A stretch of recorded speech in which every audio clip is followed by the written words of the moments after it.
দেশের ৭ জেলার উপর দিয়ে ঘন্টায় সর্বোচ্চ ৬০ কিলোমিটার বেগে ঝোড়ো হাওয়া বয়ে যেতে পারে বলে জানিয়েছে আবহাওয়া অধিদপ্তর। সেই সঙ্গে বজ্রসহ বৃষ্টির আশঙ্কা রয়েছে। ২৩ সেপ্টেম্বর দুপুর ১টা পর্যন্ত দেশের অভ্যন্তরীণ নদী বন্দরগুলোর জন্য দেওয়া সতর্কবার্তায় তথ্য জানানো হয়।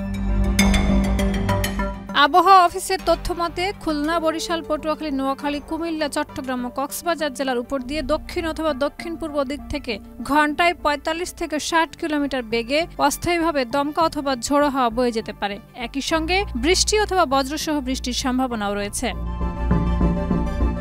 এ কারণে এসব জেলার নদীবন্দরগুলোকে ১ নম্বর সতর্ক সংকেত দেখাতে বলা হয়েছে। অন্য এক বিজ্ঞপ্তিতে আবহাওয়া অধিদপ্তর জানিয়েছে, আগামী কয়েকদিন দেশের সব বিভাগে অস্থায়ীভাবে দমকা হাওয়া সহ হালকা থেকে মাঝারি মাত্রার বৃষ্টি অথবা বজ্রসহ বৃষ্টি হতে পারে। পাশাপাশি দেশের বিভিন্ন স্থানে মাঝারি ধরনের ভারী বর্ষণের সম্ভাবনাও রয়েছে। শাহিদা রুবি, মাই টিভি, ঢাকা।